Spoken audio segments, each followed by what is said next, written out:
for the show. So we are live. So and we share it to social media.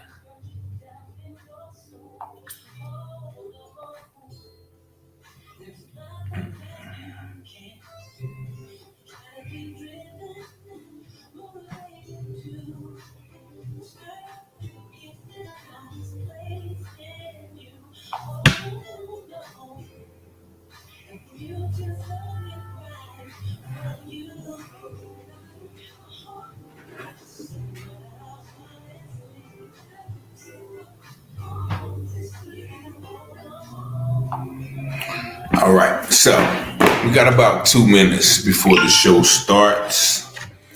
So we want to welcome everybody to the show out there in social media land. Thank y'all for tuning in. The show is going to start in about 2 minutes, so y'all bear with us. But I do have my special guest, Miss Tiffanie Herring. I introduce her to y'all. Y'all going to hear a lot about some interesting stuff and law enforcement crisis intervention. I don't know why I want to keep saying critical. Crisis intervention, mental health, so many things we're going to get into. But the show is going to start in about 1 minute. So if y'all could please, share this video, like it. And we are going to start the show in a minute. Let me make sure I got her mic on. So mic 4, right? Testing. All right. So I want to switch the microphones to the radio station, so you won't be able to hear until the show starts. So, and you hear that? Okay.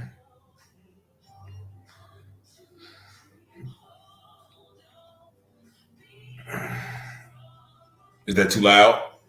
It's good. Okay.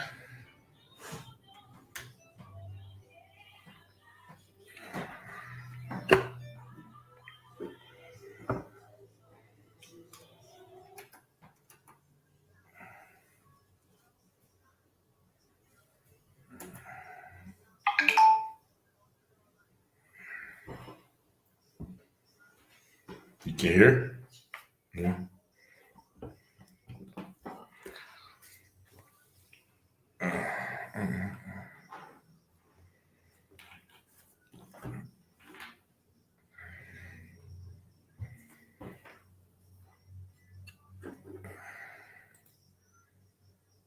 Is that better? Like that. All right. Good evening, ladies and gentlemen. Welcome to another episode of the U-Turn Radio Show here on Awesome Radio 106.9 LP, serving the Greenville area. Welcome once again to the show. Thank God for giving us another opportunity to be before you. Thanks for the radio listening audience and everybody who's listening via Facebook and YouTube. We really appreciate your support and your interaction. Please feel free, if you haven't already been to the website, you can visit www.wbisawesomeradio.org, and you can download all of our apps either on the Google Play, the App Store, or Alexa. And please remember, if you do have any questions for our guests, you can call in at 252-756-2008. And tonight, once again, I have a very special guest, a young lady who has I have known for about a year and some change now. She's very involved in the Greenville community. Great woman. She's first of all, she's a newly published author. I had the pleasure of working with her on her book. She's also, I'm gonna just go ahead and say it, a playwright, a script writer as well, a movie producer. But she works with NAMI, which you're gonna learn about NAMI, and also she does crisis intervention training. So she has a lot of good things that she is doing in the community. So we want to welcome you, Tiffanie. How are you doing today? I'm good. Thanks for having me. All right. If you could pull the mic up to you, the microphone. No, we can hear you fine. Okay.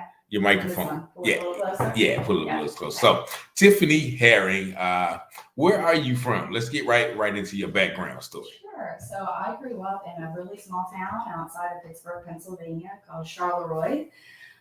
If you're familiar, if any Steeler fans out there, we have those Three Rivers, used to be Three River Stadium, but I grew up off of the Monongahela River in a very small town in the 90s, early 2000s.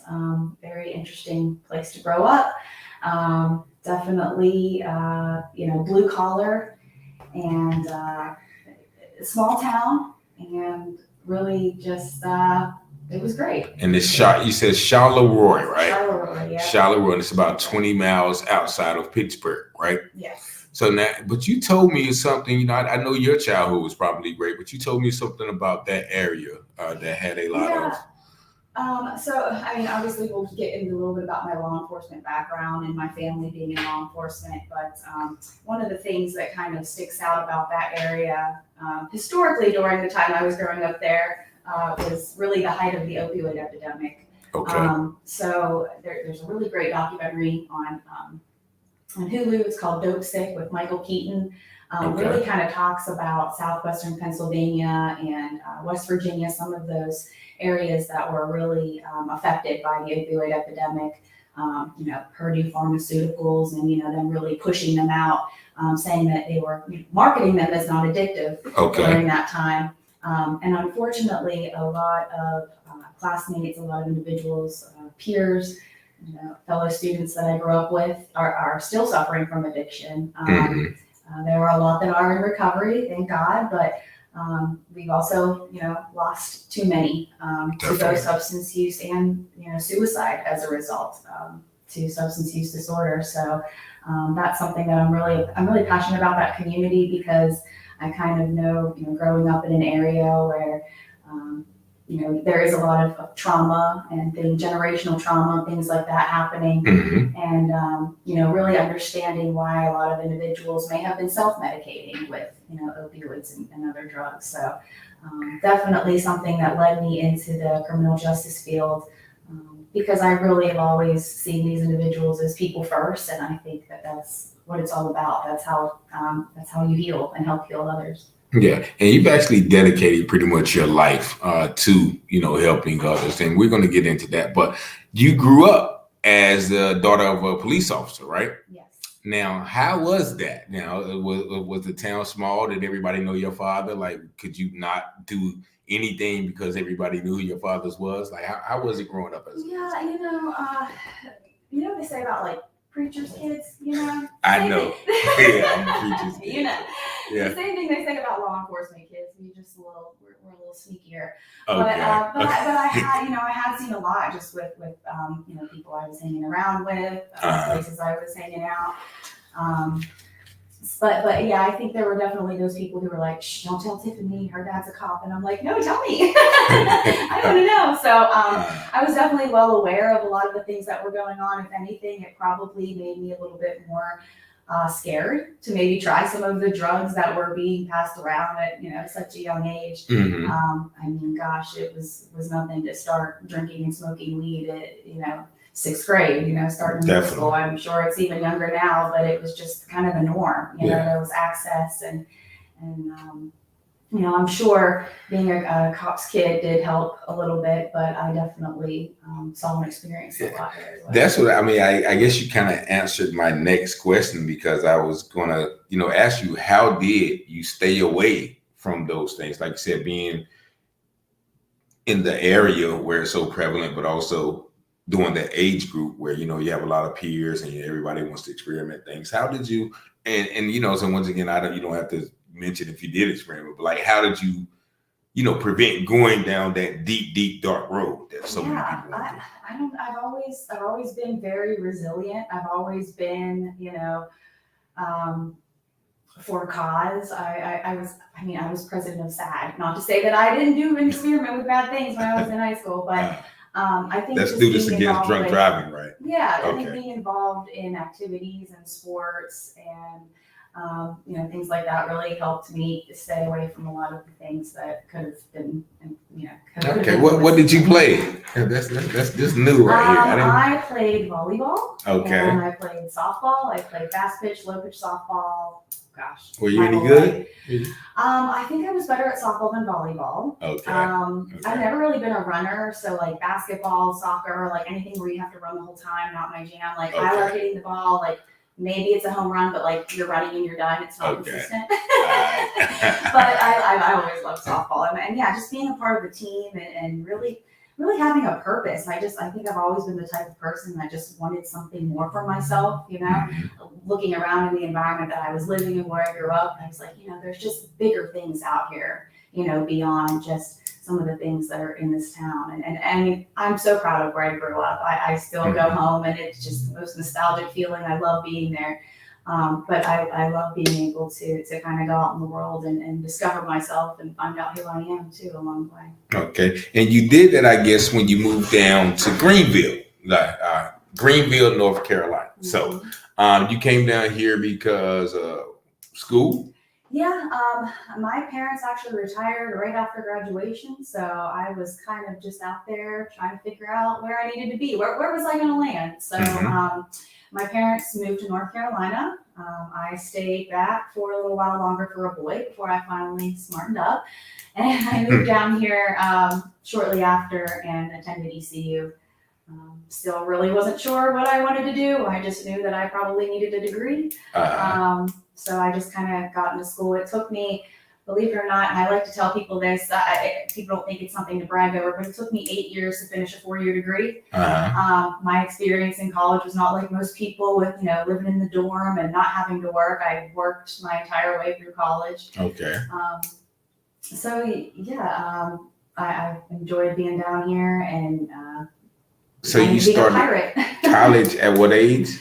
I had my associate's degree when I moved down here. You had it? I had it. Okay. Yeah. So it was on and off. I actually went to another university in Pennsylvania called California University for a few years.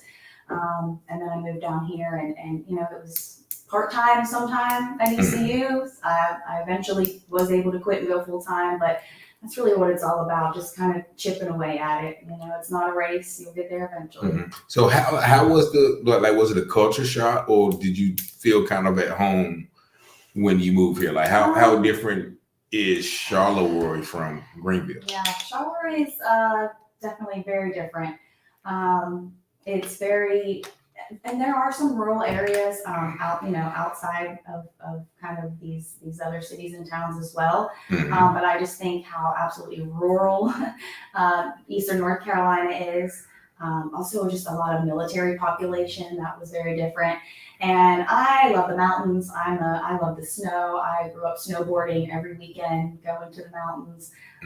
So that was really hard for me. Yeah, it's very flat here, you know, all that farmland. So every once in a while, I'm like, I just want to see a view. I want to see a mountain. Yeah. But I do. I love it. I love the beach. Eastern North Carolina has a lot to offer, so it's great. Okay. We definitely love to have you here. So soon after that, or how long after college, after you graduated, did you start working with the Department of Public Safety? Yeah, so I mentioned I had to work, you know, my entire career, you know, going through college. So fortunately, I did have some experience under my belt. Prior to graduation, I had worked with juvenile probation. Yeah, it was an after-school program called Leader. Okay. So we were able to pick kids up from school and bring them to this after-school program to teach them life skills. We would learn how to cook and do laundry and resume writing, help with homework, all of that. So that was really cool. I really always kind of loved that side of I shouldn't use prevention because they were court ordered to be there, but almost like having that influence on such a young age to be able to, you know. How old were they? I think the youngest was probably around 14, so 14 to 17. Okay. For a variety of reasons. It was very interesting seeing them come in. So after that, I moved down here. So you was doing that up there? That was in Pennsylvania. I moved down here and started working at the Pitt County Detention Center, and that was when I decided I was going to go back to school. That's where a big part of my story comes from, and I wrote about that in the book as well. really burning myself out, which I think a lot of people do with between work and going to school, working night shift, not sleeping all night, getting up, going to class. And then also being in a helping profession and sometimes working in a really depressing environment. Jails and prisons are very depressing environments. But I did end up, really having a breakdown. Wow. And I had to kind of do a lot of reflecting and saying, okay, this isn't a place that I really want to be anymore. What do I want to do? I did change my major somewhere along the way from criminal justice to communication. So I don't know how I ended up in mental health, but it was appropriate because I had experienced, those mental health challenges on the job. So I think that was something when I started doing the CIT program, I was really able to bring that kind of to the forefront of, hey, when you're a first responder, when you're law enforcement, you really have to be able to take care of yourself. If you're not healthy, you're not going to be able to help anybody else. It's actually going to be detrimental to the community if you're unhealthy and doing a job like this. So that's a really big part of my story. And then after graduation was when I started working with DPS. That was with the Department of Public Safety prisons. Okay. And I did that for about a year and a half. It was a temp job. They wouldn't hire me full time. I'm sure they're regretting it now. So what were you doing in that capacity? It was called the Inmate Construction Program. So I was kind of like a program coordinator.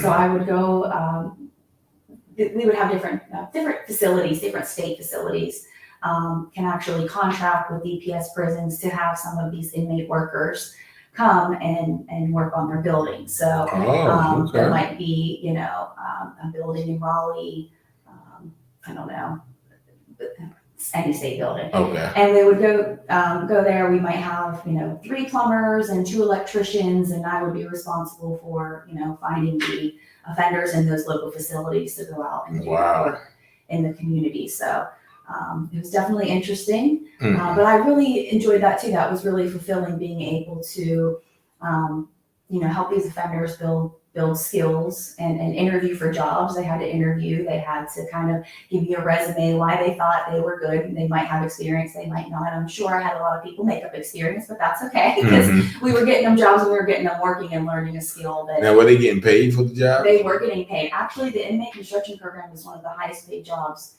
in DPS. At least it was at the time. Now this was back in 2015, 16. Okay. So you can imagine I got a lot of letters that people were interested in the program because they were paid. So how did you pick? Like just off the inmate resumes, or just off the gut feeling, or a feeling for sure. If I have one sentence saying, "Hi, I want to be an electrician," not a lot of thought put behind it, but really just telling me why you want to learn that skill. I go off of my gut has never really steered me wrong. I go off gut feelings quite a bit. And, I think really a lot of times it's about giving someone just the chance.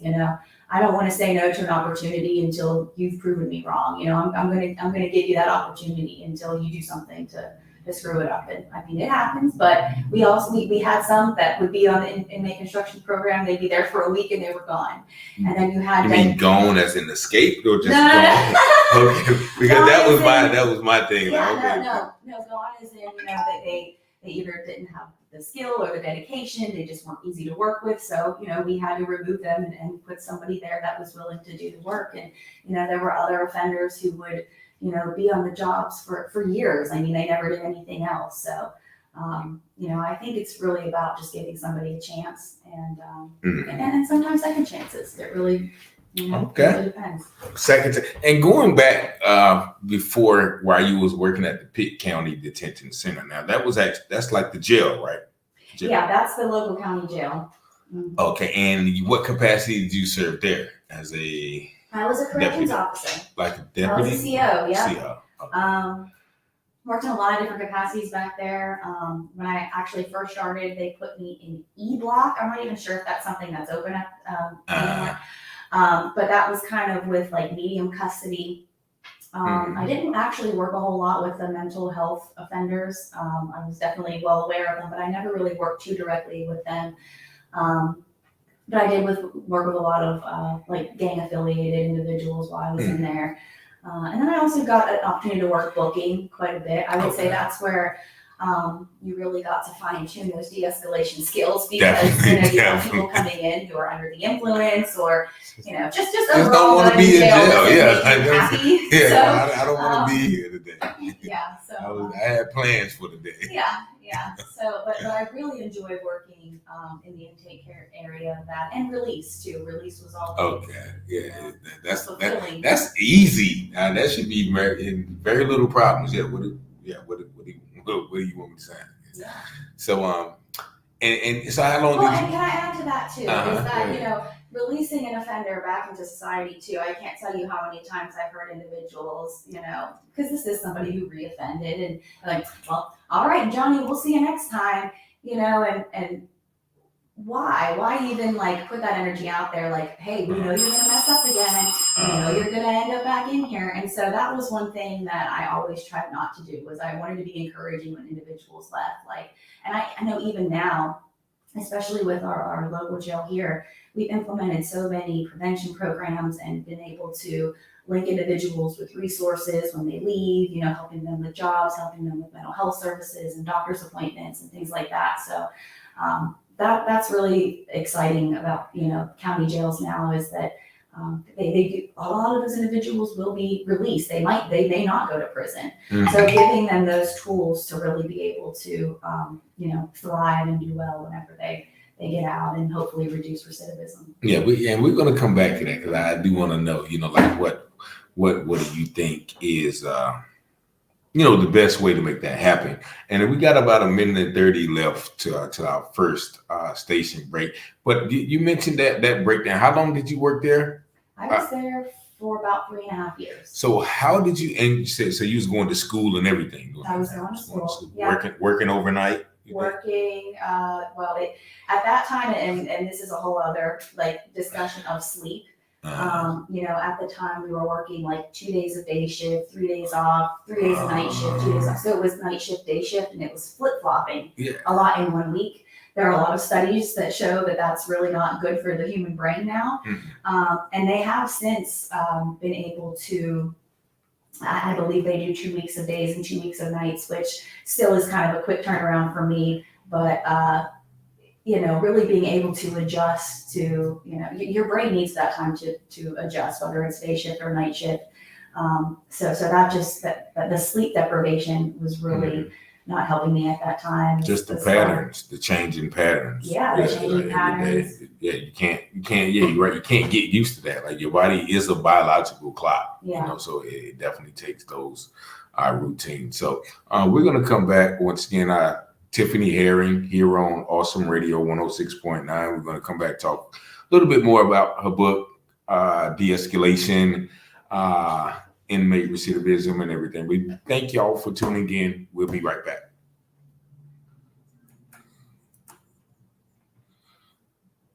You good? You good? Easy peasy. Okay. Yeah, like you do this a lot. Yeah. Yeah, so we get into the book, but I do want to know how you overcome that. So that's going to be overcame the breakdown. Get the people a little bit about that, and then we'll get into the CIT training and things like that. A couple of these questions and come up. Like I said, I just get questions off the flow of the conversation. Yeah. Yeah, but you're doing great.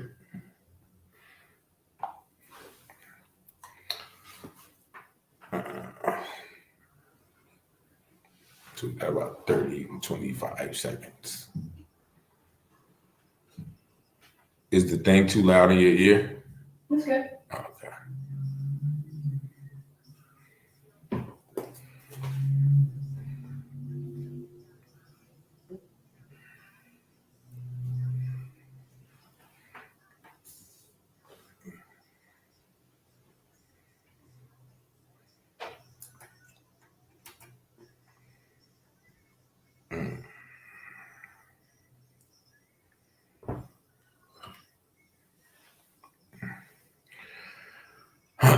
And we are back here on 106.9 FM, Awesome Radio.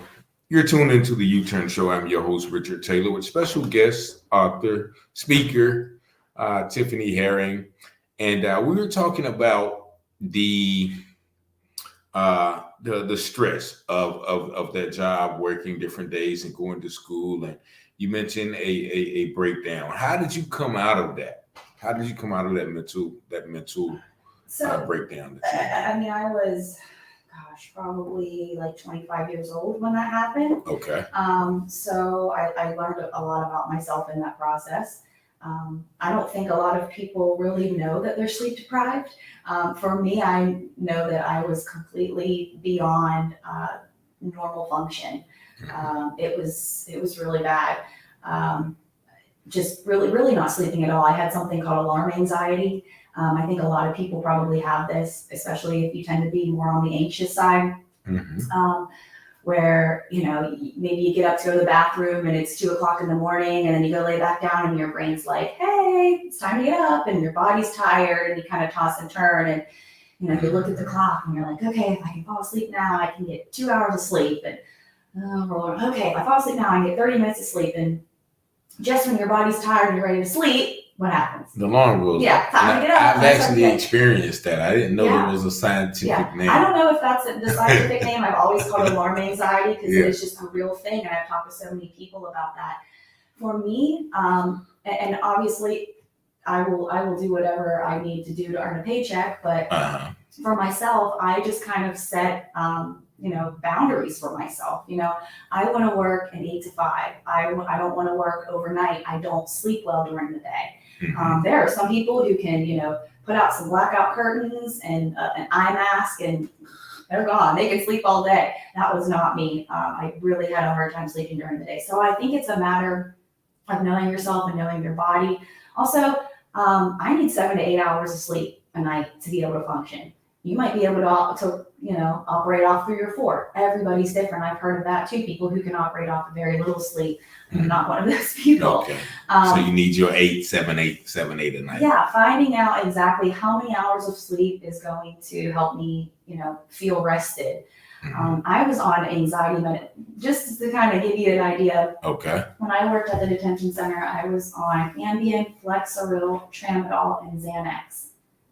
When I needed medication for headaches. I believe the Tramadol was for the headaches because I wasn't sleeping. And when you don't sleep, you get a lot of headaches. I needed the Ambien to help me sleep, like all of these different medications. And then the Xanax was prescribed really after I had that kind of meltdown on the job, which Xanax is so highly addictive. At least for me it was. I know it helps a lot of people, and I don't want to discourage medication if it's working for you. But for me, it was very highly addictive. Just taking that pill, my body just really started feeling like it needed it. It wasn't until, and this is important too, finding a provider, finding a doctor that's actually going to take the time to sit down and listen to you. We have so many providers that just come in, okay, I haven't seen you in a year, pill's still working, all right, here's a refill on your prescription, we'll see you in 12 months. Really having someone sit down, ask me how I was sleeping. And I'm like, well, like crap, I don't sleep well at all. And talking about anxiety, and the doctor actually saying, do you think that if we could get you sleeping at night, that you would be less anxious throughout the day? Because those two are related. You're going to naturally be more anxious throughout the day if you're not sleeping at night. So we address sleep, which I did mention Ambien, and Ambien is a very unique medication as well.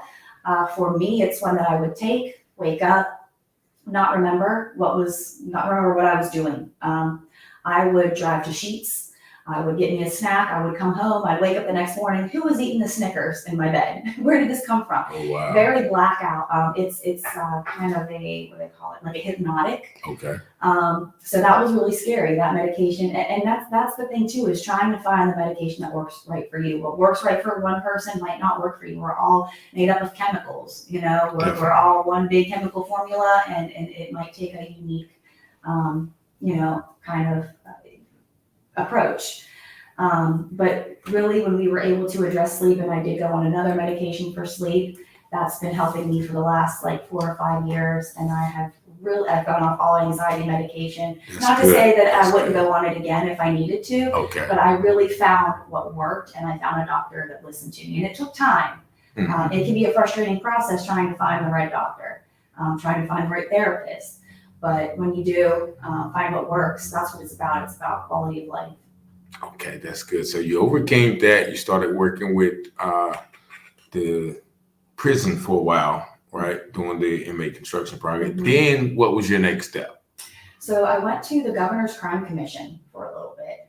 Okay. That was the place that brought me in full time with the state because I needed that health insurance. So I worked with them for a little bit, lived in Raleigh, and then this opportunity came up to move back to Greenville to do the CIT training. And so I moved back in February of 2016 to be able to do that. And the CIT training, let's get into that. People, explain what CIT means. I know what it means now, but before I met you, I never heard of it. So what is CIT so training? CIT stands for Crisis Intervention Team. It's a it's actually an internationally recognized program. It started in the late 80s, really to train law enforcement and first responders on how to intervene and de-escalate crisis situations. We've had a lot of individuals injured, die because of officer-involved shootings. And a lot of times, it didn't need to escalate to that point. Being able to kind of be aware of your surroundings, note body language, give yourself some personal space from this individual, really trying to talk that situation down by listening and empathizing. We can use our words to de-escalate situations. Typically, when a situation escalates, think about any situation that escalates, it's typically because somebody said something or did something. So, as long as you are kind of, aware, and knowledge is power too, because when these officers come to CIT training, they are learning about schizophrenia, bipolar disorder. They're learning about intellectual developmental disabilities. How do I respond to someone on the autism spectrum? Because they communicate a little bit differently. How do I respond to somebody with dementia? So all of that is really important. I realize that police officers and paramedics, they're not social workers, but sometimes they have to be in a lot of these situations. They're handling a lot of really diverse situations. I think it's important to know too that if you call 911 for a mental health emergency, you can request a CIT officer so that someone who's had this training can hopefully respond, and they're better equipped to be able to de-escalate that person and link them to the mental health resources that they need. CIT office, please remember that. See, I didn't know that either, so you can request that. Someone who has been trained. But when you train, you pretty much work with just correction officers? We've trained everybody: correction officers, detention officers, probation officers, telecommunicators, the 911 dispatch. That's really important too. It starts with, who's answering the phone in that emergency. 911 is used a lot for mental health crises. That's really one of the big reasons why they developed the 988. 988 has actually been in effect for quite a while. They really had the release back in July of 988, but having that 3-digit number for someone who's in crisis to be able to call without the fear that law enforcement is going to show up. Now, depending on that conversation, that might still need to happen, but depending, not everybody has had great interactions with law enforcement. So a lot of times, if we can keep them out of that interaction, link them directly to maybe that local crisis team or that social worker, someone who can help, that might make that the facilitation of them getting help a little bit more easy. And 988, is that like an emergency crisis number that you call? So we used to have these 1-800 numbers, right? Like the suicide prevention hotline. But in a crisis, can you remember a 1-800 number? No, everybody remembers 911. So that was really why they wanted to implement that 3-digit number, was so that people can remember that when they're in crisis and be linked to that mental health help that they need, as opposed to going the criminal justice route that sometimes isn't necessary. And do you think the training that you guys do is effective, successful? Yeah, absolutely. Yeah. Absolutely. It was always cathartic for me. Hold on, wait a minute. I am not ashamed to say I don't know what that word is. What is cathartic? Oh gosh, you're gonna ask me to define it now. It was just kind of just like inspirational in a lot of ways. Cathartic. Like, it just feel like they just feel good. Whenever you leave that training, coming on Monday for people who are like, oh my God, 40-hour training, and then they're meeting people with lived experience. They're learning about these diagnoses.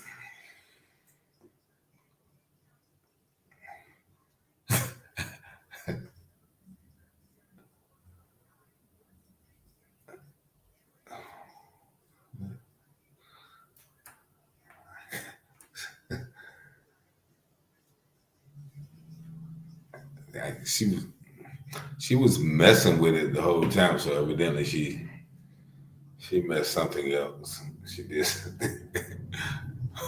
Thought we missed the commercial. Yeah, I mean we're on a commercial evidently, but it. Not supposed to be. It did, yeah. So it just, let me text her and say, "What are you doing?"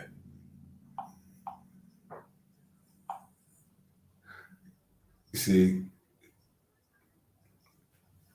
I don't know what she got going on.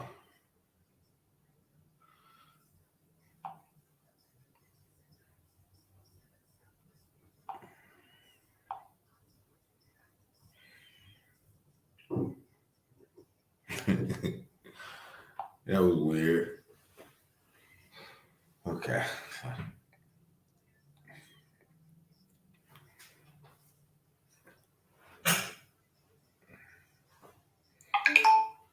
What are you?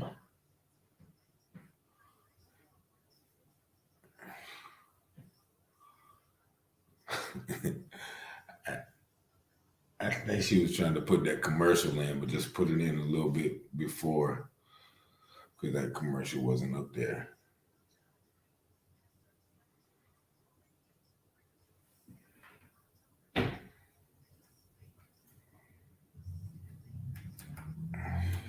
Here we go. Can you hear in your headphones? Yeah, I can hear it.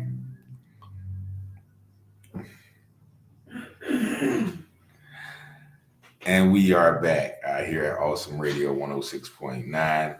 I am your host, Richard Taylor of the U-Turn Show, here with my guest, Tiffanie Herring. And when we went to break, we were talking about the effectiveness of the crisis intervention training. Now, how long have you done that, or did you do that?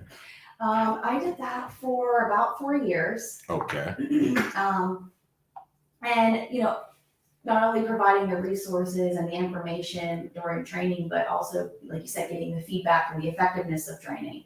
I do feel like when officers leave, when any first responder leaves, they feel more confident because they really don't, in BLET, for example, basic law enforcement training. Okay. Officers used to get 8 hours of mental health training. That has recently changed to 30. And when you think about CIT training being a 40-hour training, right, that's not even as long as CIT training. So a lot of times these officers have some experience under their belt when they're coming in. Mm-hmm. And, we do role play. So they get like some of these hands-on experiences and they're like, wow, this is really realistic. I've had situations like this happen before and I didn't really know, how to approach them or what to say and what to do. So I think as far as the officer's confidence level when they leave training, that's really important. They also get a lot of self-care and resources for themselves. I had an officer, Copline is one of the resources that we offer. Copline? Yeah, copline.org, or I believe it's 1-800-COPLINE. Don't quote me on that. You'll have to go to Copline and see. Okay. But that was one of the resources that we mentioned for law enforcement. And I did receive an email from a law enforcement officer saying that he had taken, our training.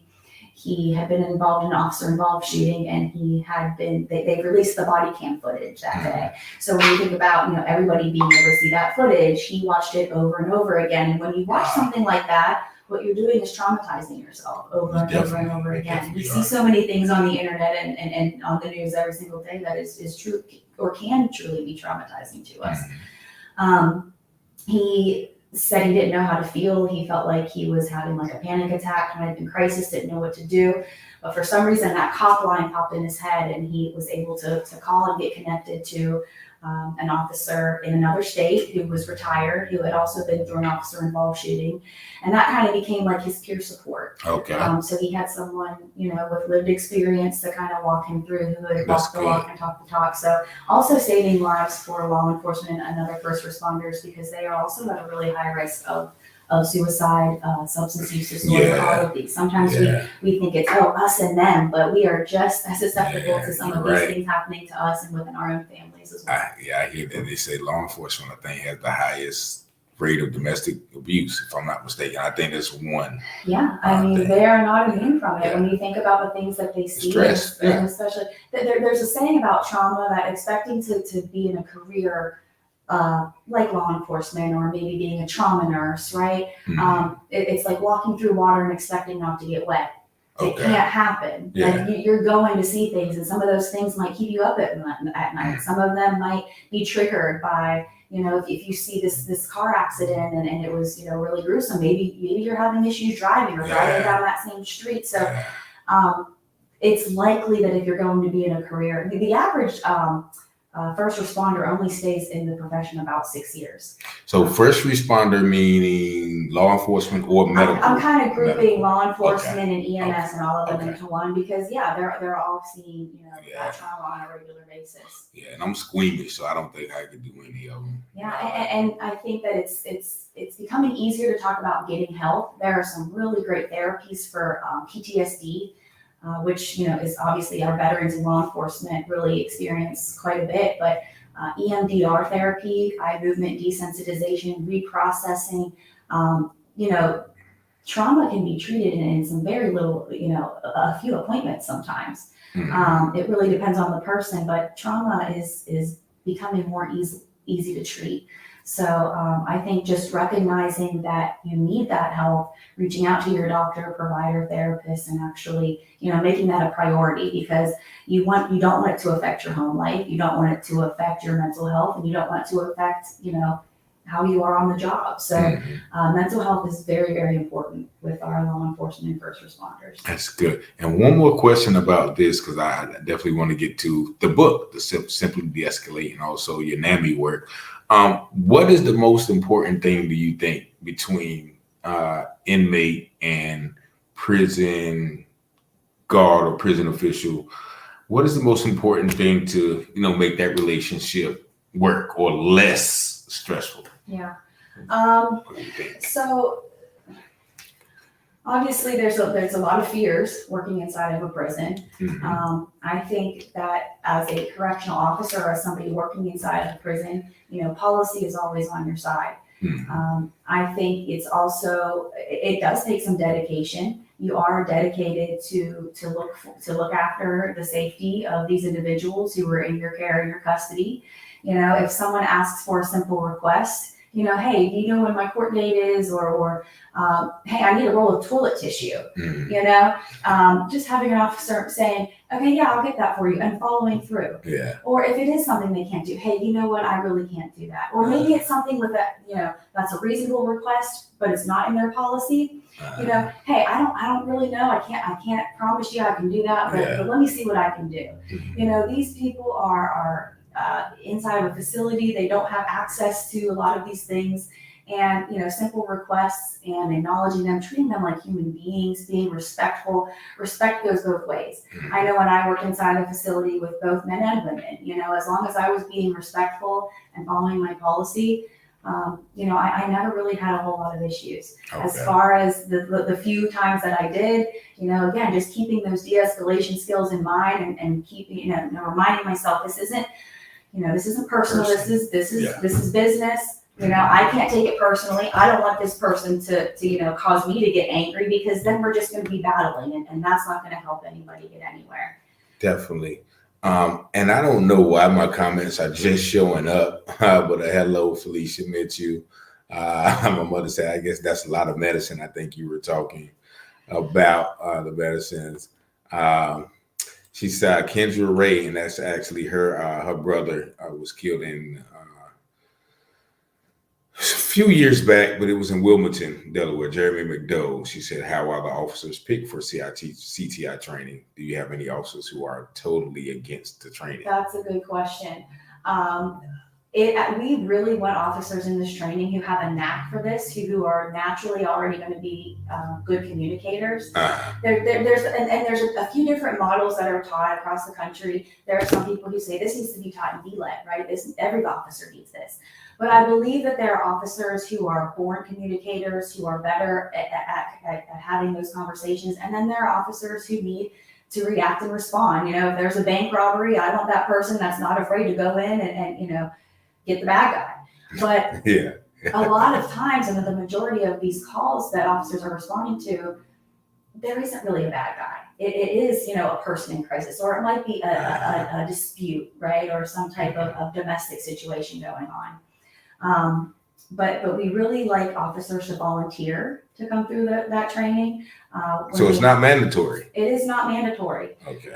We do have a lot of, and it really depends on the agencies. We have some agencies who say, you know what, I want all of my officers trained in CIT. That doesn't mean that they're going to be excellent communicators when they lead a 40-hour training. You know, you can lead a horse to water. Okay. I can give them all of the skills and all of those tools, but at the end of the day, they're going to want to have to use and implement them. And that's really why we need the right people getting into this profession, you know, in the first place, who know that it's not just about like driving fast and I got a gun and a badge and power, right? Because that's a lot of power to be slinging around whenever you're sort of law enforcement. But someone who actually gets into this profession for the right reasons to want to, you know, actually talk to people. And it takes time. You know, you can't just show up to a call and, oh, you're suicidal? All right, well, we got to wrap this up in 15 minutes because I got to go. It doesn't work like that. Okay. You know, you got to slow everything down. You got to be there to help. You got to take the time. You got to be able to link them to the appropriate, you know, mental health resource, because we can't leave them alone. You know, we want to get them the help that they need. And there's a reason why that law enforcement officer is there. Somebody called. There is some type of issue. So really having that conversation to have that person be accepting to your help. And it might take time because they may tell you, nope, I'm good. I don't need to go to the hospital. I don't need to. It takes some work. And nobody is going to do that unless you build that little bit of trust and rapport. And it takes a really special type of officer to do that. And I think Accountable Black Woman said it's definitely a calling. I think she's talking about first responders. I couldn't do it. I've heard stories I can't forget. I can't imagine living those experiences. The courage it takes to choose to put your life on the line daily is out of this world. And that's, you know, that's one thing I don't envy, you know, about, you know, first responders or law enforcement, because they do got a tough job. And a lot of times they can't win no matter what, you know, because nobody likes to go to jail. Nobody likes to get speeding tickets, but they have to enforce the law. They have a job to do. So with the NAMI, explain to people what that is, because I want you guys, before you, I never heard of NAMI. So what is NAMI? The National Alliance on Mental Illness. It's the nation's largest grassroots organization dedicated to helping people living with mental illness and for those supporting individuals with mental illness. And you are the president, right? I am the president of NAMI-Pitt County, which is our local chapter here. Okay. And we're a very small chapter. If there is anybody from the Pitt County, North Carolina area listening and you would love to get involved with NAMI, we definitely would like to expand our group. We do some really great things in the community. We have a lot of different fundraisers and events. We put on the Pride in Town Commons every June. We'll be having our 3rd annual Pride in June of 2023. Okay. We're having a women's mental health luncheon. We do a lot of different types of trainings. Because I actually went to one. Y'all have, like, is it weekly or monthly meetings where so we have come for support? We have our monthly. Right now we have a monthly meeting, and that's held the 2nd Tuesday of every month. That's more of an educational meeting. I try to have different speakers and providers from the community come in, service organizations, talk about what they do for a little bit, and then just be sharing different resources and information. We are trying to start a peer support group here. We are looking for 2 individuals with lived experience who have a mental health diagnosis, who are, you know, doing well, who might want to lead a support group to help some other individuals in the community who might need that extra support. It's been really challenging trying to find some people to lead that group. So if anybody is interested in that, 252-902-NAMI or NAMI Pitco, that's NAMIPITTCO @gmail.com. But we really need somebody to start that group. Yeah. One of the things that we offer that not a lot of people know that we offer is that family support, and we do have a family support group. Because if you're a caregiver for someone living with a mental health condition, that can be really challenging as well. So we have, and it's a smaller group as well, but we do have a pretty good group here. They meet the 1st and 3rd Tuesday of every month at Covenant Church in Winterville. I think that's the one I went to. And you can, if you want, you can type that information in the chat. And we also do have our NAMI Facebook page too. It's NAMI, NAMI Pitt County. And we share a lot of events and information up there too. All right. And lastly, before we get off the radio, we definitely want to talk about this new project, fairly new project called Simply De-escalate, right? Yes. And that is your book, right? Now, what caused you, or what was the motivation for writing your book? And if you can show the Yeah, show the so people on oh social gosh, this is media. my copy and it is worn out, but there we go. It is on Amazon, and you can go to tiffanyherring.com and we can link you over there too. But what was the reason that you decided to write that book? So obviously doing the crisis intervention training, I saw how much of an impact de-escalation, had. And I started thinking to myself, it's really great that we're teaching this to law enforcement, but what other professions need de-escalation? And so I got to thinking about, that ER nurse, or, the doctor, or the teacher, right, who has a disruptive student. Actually, one of the first things that I heard that gave me this idea was someone talking about de-escalation for bus drivers, right? When you think about public transportation, right? And individuals who take public transportation, and maybe they're going to doctor's appointments, and they could potentially go into crisis as well. So having bus drivers be a little bit familiar with who to call and some resources as well. So I just thought having everybody just know a little bit of these de-escalation skills, because it's so easy to get triggered. And as humans, sometimes it's so easy to let words trigger us. Definitely. And that's one of the things that I like to share. I heard this from, I got to give a shout out to ECU Teddy Bear.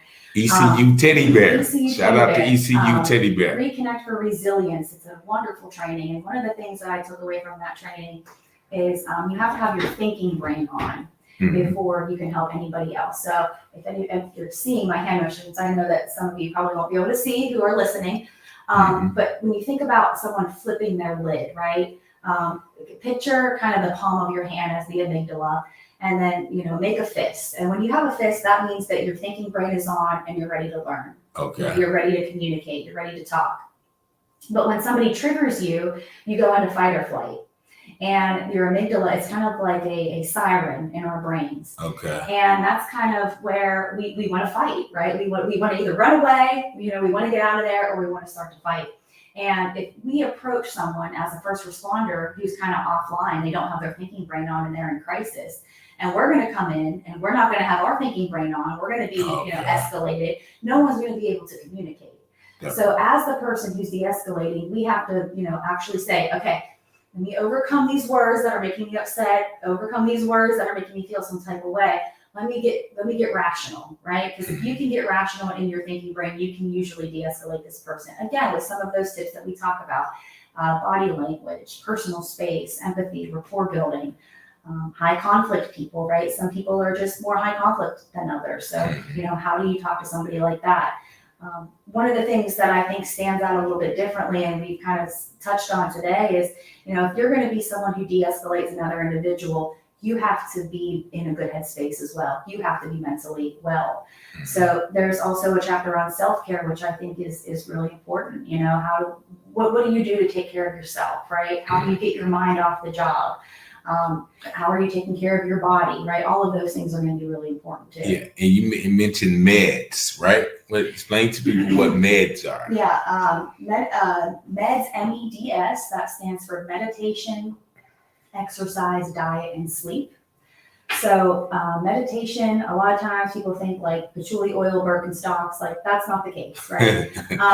Everybody can meditate. Everybody has the ability to meditate. And if you just think about, the world is coming so fast. There's always a computer or a television or a cell phone. There's a screen. There's always something coming in, right? We never get a break. It's almost like you need a reboot every once in a while. So taking that time, even if you're not going to necessarily sit there with your eyes closed and focusing on something, but even just taking that time to be somewhere quiet, or I have a she shed.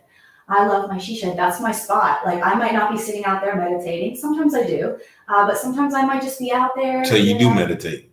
I don't do it as much as I should, but I can tell you that when I do, I feel so much better. I feel so much better when I do. And it's something that takes practice. I say, like, if I'm not a runner, if someone told me to go out and run, 2 miles, I'd be like, oh, that's going to be tough. Like, I'm going to have to start and stop, right? Okay.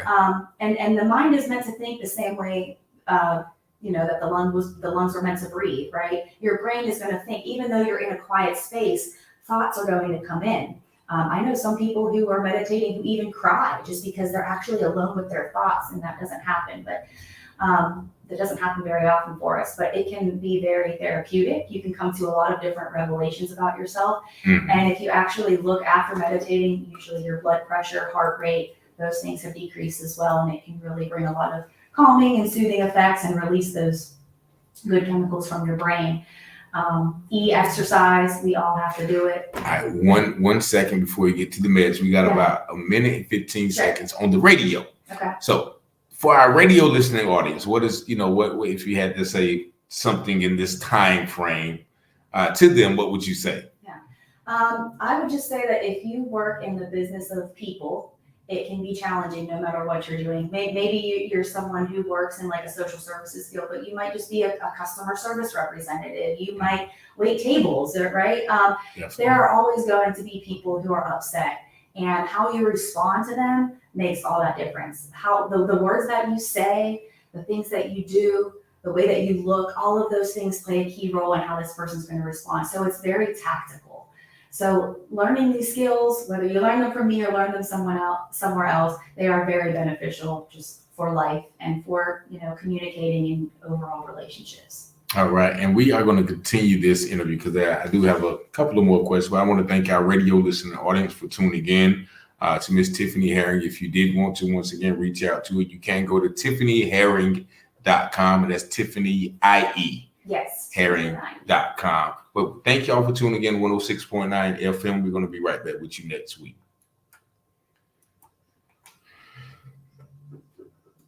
All right, let me change the volume so the people can still hear us. And all right, and we are still continuing the interview. The music is not in your ears, is it? No. All right, okay. So we were talking about the E. What is the E? And what is the E part of it? So the E is for exercise, and that's sometimes a challenge too. We talked about I'm just getting back into the gym myself, but I feel so much better. Yeah. And even if it's not, if you're not the person that likes to go to the gym, even if you're just going out and playing in the yard, doing some yard work, or just taking a walk in nature. Mm-hmm. There are a lot of studies too that just talk about being outside, just having the sunlight on you and, the wind in your hair, how much it can really have such great effects on your mental health and well-being. So exercise is really important, just moving your body. I think somebody said you can take a 30-minute walk, like as long as you do something for 30 minutes a day. Yeah, and think about how, like, if you are frustrated, and stepping away from that, getting out of that mindset, and, maybe you got that email and you're ready to like fire off another angry email back, and just like taking a break and saying, okay, let me just go take a walk right now, distracting yourself, doing something different. You come back, you might feel completely different about that situation, and you've been able to kind of gather your thoughts a little bit, or you can respond in a way that isn't going to, again, escalate the situation or cause a fight or a rift with, that person. Mm-hmm. So exercise, also really important. The D is for diet, and not necessarily, going on a diet, but just eating healthy, right? It's all about balance. Sometimes you gotta, trade in the French fries for a salad. It is what it is, but diet is really important. How often do you eat healthy? Do you eat healthy? I think I eat fairly healthy. I do a lot of intermittent fasting, but to each their own. That was kind of another thing with just learning your body and what works well for you. I think just with being kind of more on the anxious side, I'm always going and going and going. And I think it probably has a lot to do with the stress on my body from when I was younger, but I really have a hard time with the sensation of hunger. Sometimes I really have to, and you can see like stress and hormonal imbalance sometimes. When you get hungry. That you won't even feel hungry, yeah. Okay. So really for me, that's where intermittent fasting has come in, but I've also sometimes had to realize, like, is it just me going too fast? Like sometimes I have to stop myself and say, all right, let me get like a protein bar or a protein shake or something, like a little snack. But everybody knows when they're in that routine of eating like fried chicken and fast food, like how you physically feel, like you feel laid down. Yeah, you feel heavier. So really, again, just trying to put the nutrition in your body from time to time is really important. Okay, and then the last letter And then is sleep, which sleep. we've already talked a whole lot about, but I think out of all of these, sleep is going to be the most important. Sleep is just so vital. Your brain is, repairing itself, it's healing itself when you're sleeping, and so just getting the amount of sleep that your body needs to feel well the next day is really important. Mm-hmm. And you mentioned taking a break, like like I know law enforcement and have stressful lives, but even like you just said, you go a lot. So what exactly do you do to take your mind off of work, or not to bring even work home? Because like I said, I know some corporate jobs can be stressful, and so what do you do for to First, get your mind it's off? important to note that I love what I do, and I think when you really truly love what you do, it's not as stressful. Okay. I do have some good stress from time to time. I have stress here and there, but loving what you do is also really important. And taking the time, I love to travel. I haven't been doing a whole lot of traveling recently, but we have our family has a place in Nags Head. My husband's from Gates County. He's got a 300-acre farm out there. So, especially getting out in nature. And I'm a nature girl. I'm a Taurus. I love the earth. Just getting out there and, riding on the side-by-side or, walking through the cotton fields or, it's just a really beautiful place. So getting out to just like these places that I enjoy visiting my family are all really important. And just taking some time for myself too. Like I said, sometimes it's good to be alone. We're not alone and we're not, with ourselves, our own thoughts a lot. So having that space that you go, for me, it's my she shed. For, someone else, it might be something else. Yeah, the she shed. What is the she shed? You said that before. I wanted to know what the she shed. You've heard the man cave. The she shed is just where women go to do our women things. It's cute and I craft and I have all my gardening equipment in there. And, just kind of that space that's just yours. When I first, I think, met you, you was doing butterflies, right? So I always forget the butterflies. Yeah, that I don't know, because that's like every time I used to see you post, it was something out of butterflies. Yeah. So what is the thing with the butterflies?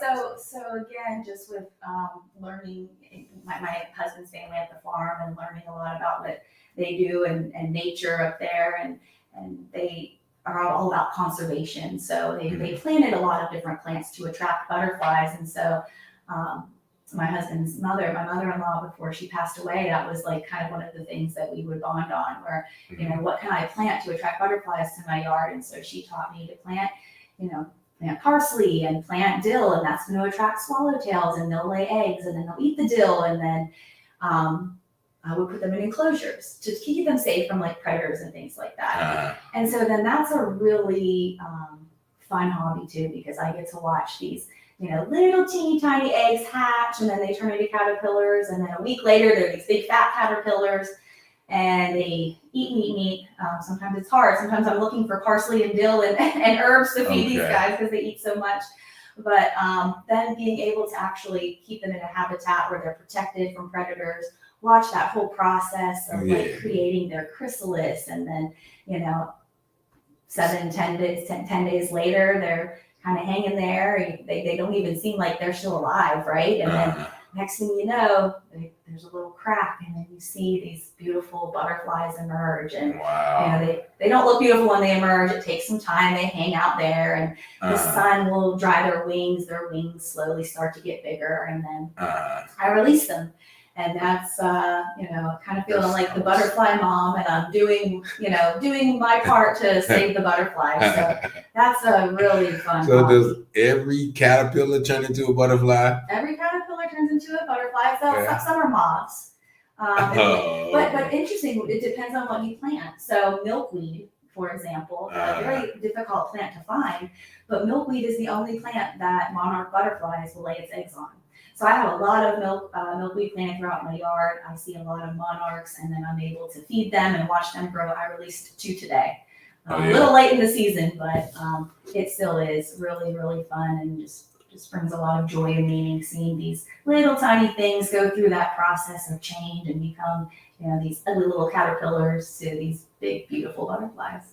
That's awesome. So we got the book, and Also, you mentioned short film.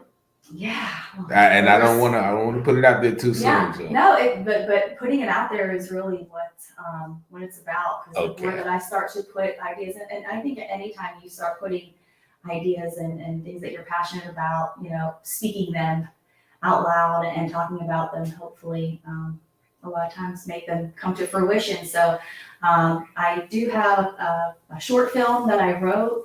Have a script, and I've met some people, talked to some people this week, but really wanted to create something to kind of highlight some of the concerns in our mental health system and treating mental health in America. So just kind of to be continued or be on the lookout.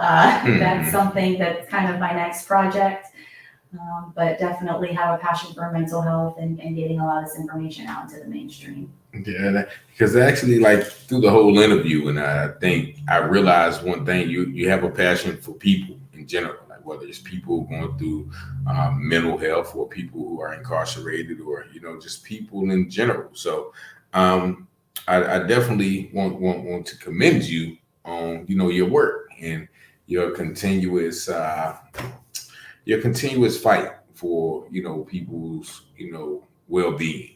That's very important. A lot of people are not as selfless to think about how others are feeling. What can we do to help other people? So I do want to commend you on that and everything that you've done. And actually, she's gave me some opportunities too. So we're going to see that. Am I going to get a copy of that PSA? Okay. So let's see some work we did together. But of course, I just want to thank you once again for sharing your story. And I'm not going to hold you too long because I have a long drive back. But what, if anything, do you want to leave with our social media audience? Yeah. Just to kind of, go off of what you were saying about having a passion for people, I think a lot of it comes down to trying your best to be non-judgmental in a very judgmental society. You go on Facebook, Instagram, any social media, there's so much judgment out there. And, we can hear a small part of a person's story and automatically want to put them into a box or into a category. And I think I just try to not judge a book by its cover. Not try to box people into a certain category, really just trying to get to know people and knowing their story. That's what it's all about. So if I could leave the audience with anything, it's just to really try to listen to each other, love one another, and build an understanding. And staying out of judgment is really going to be key to communicating and helping a lot of these people with mental health concerns in our community. And I like that. Staying out of judgment. I forgot that was a topic in the book, staying out of judgment. So yeah, that's definitely powerful. And I myself admittedly have to work on that. So I thank you for reminding me about that, because once again, nobody's perfect. And, like you said, you hear that small piece or you see a person do one thing. That person just knows, that's not it. That's not it. You don't know. You never know why or what just happened or what didn't happen to make them react a certain way. So I want to thank you once again. We're going to have you back soon. When you get the movie out. Future projects. So once again, I want to thank you. I want to thank all of our social media audience too. Make sure y'all join us again next week on the U-Turn Show with Richard Taylor. Y'all have a blessed and safe night until next weekend. I bid you all Godspeed, peace, and blessings. Y'all have a good night.